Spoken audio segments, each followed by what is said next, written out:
हारे नहीं हैं, आप हारे नहीं हैं। मैं अभी आदरणीय दीदी से मिल करके आया हूँ। अभिषेक जी मेरे साथ हैं। हमें याद है जिस तरह निष्पक्ष चुनाव हुआ, दीदी यहाँ की मुख्यमंत्री बनी, और आज हम लोगों को सबको मिलकर के जो इलेक्शन में बेईमानी हुई है उसके लिए खड़ा होना पड़ेगा। ईमानदारी से इलेक्शन जब हुआ, इलेक्शन कमीशन ने जब इलेक्शन आया तो वो जीती, और इस बार जो मल्टी लेयर माफियागिरी हुई है इलेक्शन में, कोई कभी सोच नहीं सकता था कि इस तरह की बेईमानी Bharatiya Janata party, election commission, उनके संगी साथी, खुफिया लोग, अंडरग्राउंड लोग मिलकर के इस तरह का चुनाव करेंगे। अभी तक तो हम ये सुनते थे कि जो आज बंगाल करता है वो देश कल करता है, लेकिन बीजेपी ने जो उत्तर प्रदेश में किया बेईमानी, वो एक ट्रायल था उनका, और उससे सीख करके पूरा का पूरा चुनाव उन्होंने लूट लिया। सेंट्रल फोर्स हो, election commission, transfer posting, UP का चुनाव भी बड़े करीब से देखा है मैंने। न जाने कितने अधिकारियों की हम शिकायत करते थे, न कभी डीजीपी हटा, न कभी चीफ सेक्रेटरी हटे, न कोई डिस्ट्रिक्ट का अधिकारी हटाया उन्होंने। लेकिन जब बंगाल का चुनाव हुआ, पूरा का पूरा स्ट्रक्चरली उन्होंने अपना बनाया, और उनको निर्देश दिए गए कि आपको चुनाव हराना है। आप में से बहुत सारे साथी होंगे, अब तो फोर्स के कई लोगों को 15 दिन की छुट्टी दी है, लीव। इतनी छुट्टी कभी सेंट्रल फोर्स को कभी नहीं मिली। अभी सुना है कि 15 दिन की छुट्टी दी गई है, और जिस तरह का व्यवहार यहाँ हो रहा है पॉलिटिकल वर्कर्स के साथ, पार्टी ऑफिस के साथ। हम लोग भी सरकार में आए और सरकार से गए, कभी कभी किसी वर्कर, पॉलिटिकल वर्कर के साथ इस तरह का व्यवहार नहीं हुआ।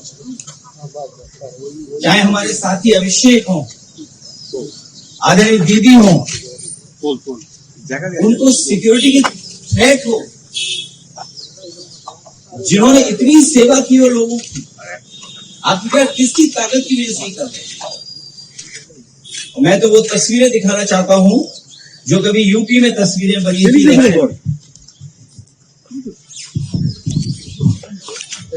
ये शायद तस्वीर आपने सबने देखी होगी, ये तस्वीर तो देखी होगी आपने। इससे ज्यादा भयानक काम यहां हुआ है। अगर बुलेट्स के डरा करके वोट डाला जाएगा तो कौन जीतेगा? आप बुलेट से डरा रहे हैं वोट के लिए, और इलेक्शन कमीशन निष्पक्ष नहीं है, बीजेपी के सहारे पे काम कर रहा है। जब बाई इलेक्शन उत्तर प्रदेश का हुआ था, मैं लोकसभा में अपने सभी मेंबर्स को लेकर के, कफन लेकर के गए थे हमारे सांसद, और इसलिए लेके गए थे कि स्पीकर को दे दें जिससे कि इलेक्शन कमीशन तक ये चला जाए, क्योंकि हम लोगों ने कहा कि इलेक्शन कमीशन ही मर गया है। और ये बात हम यूं ही कहते थे, ये तो पहली तस्वीर है।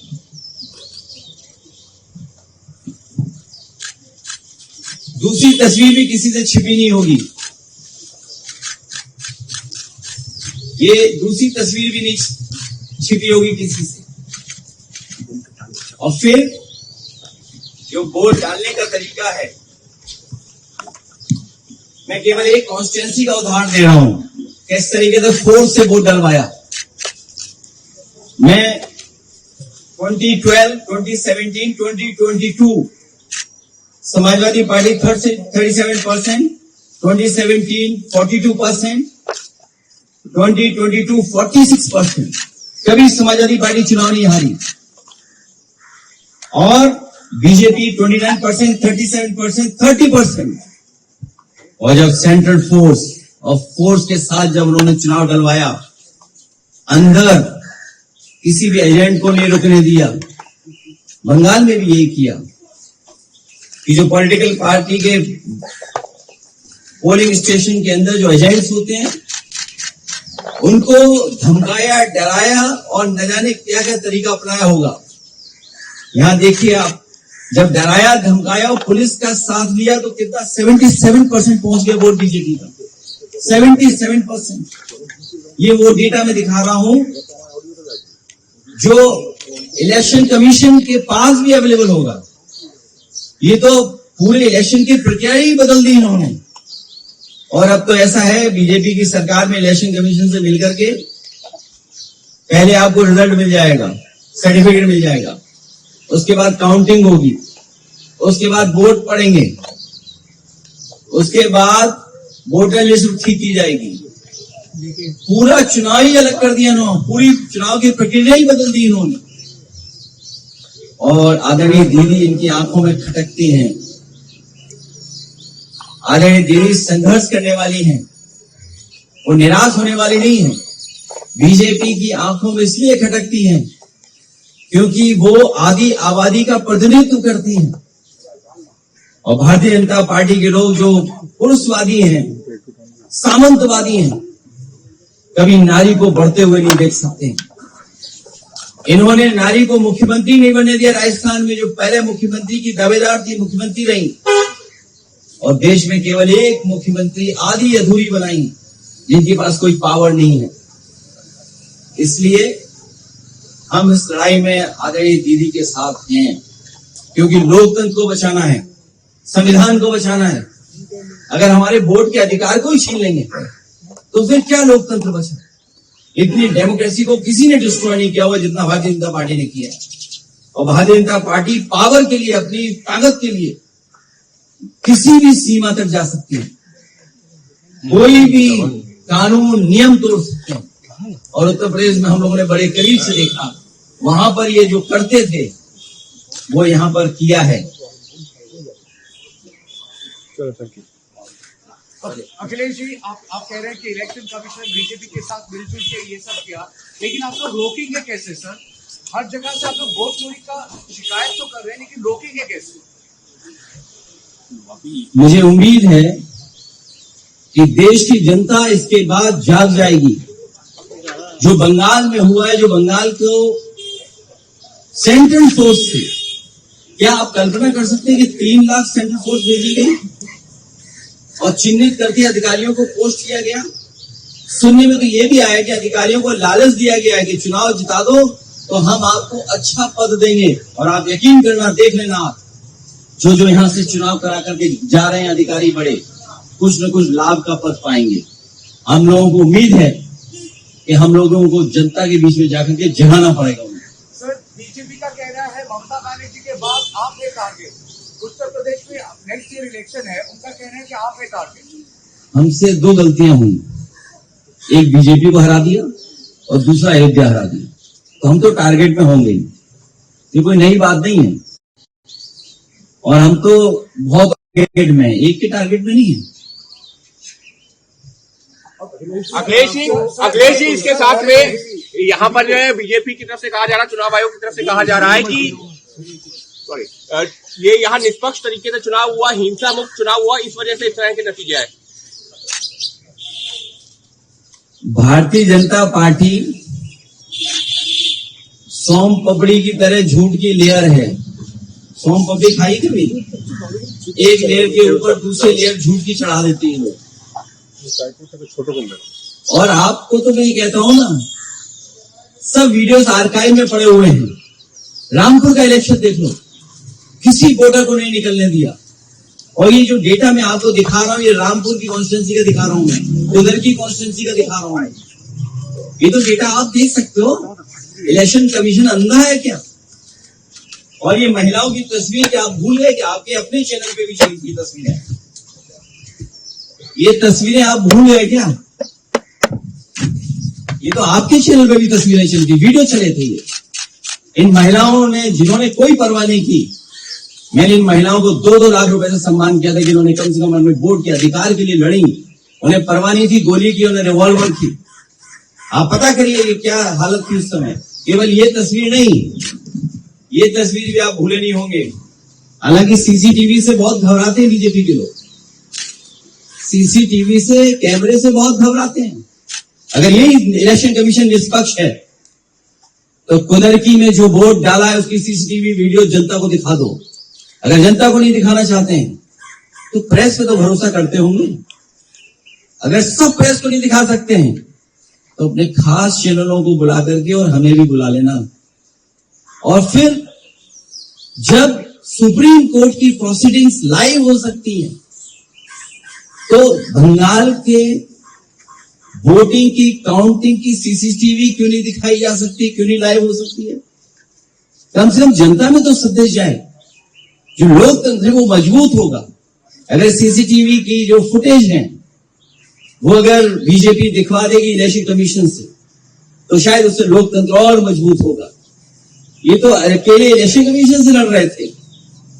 हमें तो यूपी में जो हमारा साथी कह रहा था टारगेट, उनके परिवार के लोग भी कई जगह बैठे हुए हैं, उनके बहुत सारे साथी सहयोगी भी बैठे हुए हैं।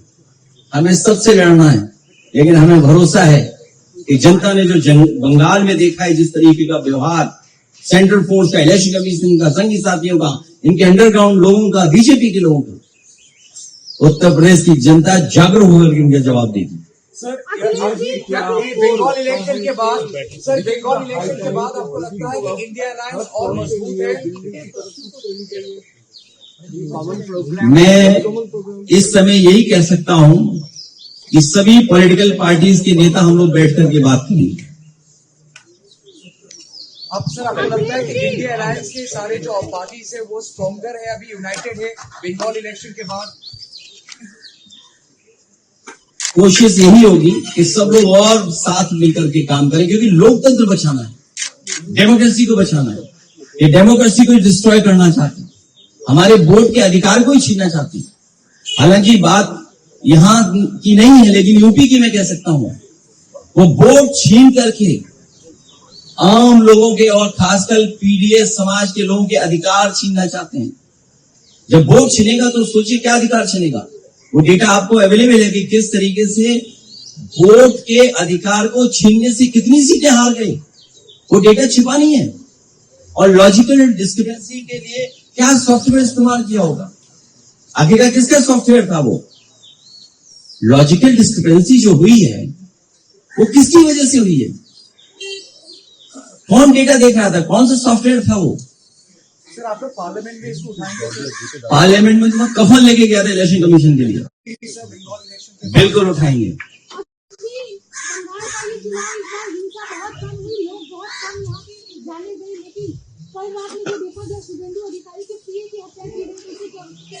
इसमें तो होम मिनिस्टर जिम्मेदार हैं, तो उनके पीए की हत्या कैसे होगी?